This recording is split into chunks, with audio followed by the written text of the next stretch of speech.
আসসালামু আলাইকুম সবাইকে। আমি ইমেল রহমান। আজকে যে বিষয়টা নিয়ে কথা বলবো, দীর্ঘদিন যাবৎ ইটালি ওয়ার্ক ভিসার যে জটিলতাটা ছিল তার বর্তমান পরিস্থিতি এবং যারা দীর্ঘদিন যাবৎ অ্যাপয়েন্টমেন্টের জন্য অপেক্ষা করতেছেন ইটালি ওয়ার্ক ভিসার ক্ষেত্রে তাদের করণীয় কি থাকবে বা তাদের সামনের দিনগুলোতে কিভাবে আগাবে এবং কিভাবে তাদের প্রসেস গুলো চলবে তার এই মূল বিষয় নিয়ে কথা বলবো। যারা দীর্ঘদিন যাবৎ ওয়ার্ক ভিসার ক্ষেত্রে স্ক্যান কপি নিয়ে বসে আছেন বা রিটার্ন পাসপোর্ট নিয়ে বসে আছেন, আর যারা অ্যাপয়েন্টমেন্টের জন্য অপেক্ষা করতেছেন তাদের সবার প্রসেসটাই সেম। ইটালিতে ওয়ার্ক ভিসার ক্ষেত্রে প্রবেশিতে চলে গেছে, তারা যাচাই বাছাই করতেছে এবং ভিসা দেওয়ার প্রক্রিয়াটা চলমান রাখছে। তো আমরা যেটা দেখছি যে বিগত 23 তারিখে আমাদের একটা নোটিশ দেওয়া হয় যে আমাদের এক সপ্তাহ থেকে আগামী এক মাসের মধ্যে ভিসা প্রসেসটা আরো বাড়বে। তো ওরা যেভাবে বলছে ওরা মোটামুটি কিন্তু ওইভাবেই কাজ করতেছে। আমরা চারদিক থেকে ভিসার খবর পাচ্ছি।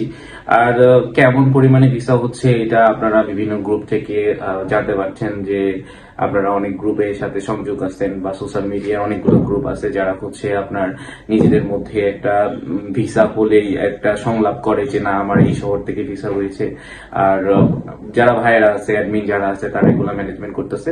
এই বিষয়টা নিয়ে আমি আর বলতে যাচ্ছি না যে আসলে কি পরিমাণে ভিসা হচ্ছে। আমি যেটা আজকে বিএফএস এর বাইরে দেখলাম যে আজকে সকাল থেকে 300-র মতো পাসপোর্ট জমা পড়ছে এবং ভিসা প্রসেসের জন্য।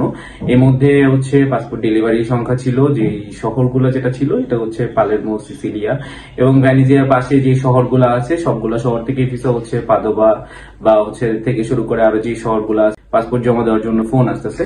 তবে বিশেষ করে ভ্যানিসিয়ার যারা আন্ডারে আছেন তাদের মোটামুটি আজকে থেকে ফোন আসা শুরু করবে। তো সামনের দিনগুলো তাদের সম্পূর্ণ যাচাই বাছাই প্রক্রিয়ার একটা শেষের দিকে চলে আসছে, তো সবাই কল পাবেন। আর এর বাইরে যারা আছেন যারা অ্যাপয়েন্টমেন্টের জন্য অপেক্ষা করতেছেন, এর মধ্যে যদি কেউ এরকমটা থাকে যে না আমি অ্যাপয়েন্টমেন্টের জন্য অপেক্ষা করতেছি, আমার ভ্যানিজিয়া, সিসিলিয়া, পালেরমো এই শহরগুলোতে আবেদন করা ছিল বা অ্যাপয়েন্টমেন্টের জন্য, তো তাদেরও ভিসা প্রসেসের কাজটা এর মধ্যেই চলমান থাকবে। তাদেরও ফোন দিয়ে ডাকা হবে, পাসপোর্ট জমা নিবে এবং ভিসা প্রসেসের কাজ চলবে। এই তো বর্তমান পরিস্থিতি। আর সবার জন্যই একটা শুভকামনা। ভালো থাকবেন, সুস্থ থাকবেন। আসসালামু আলাইকুম।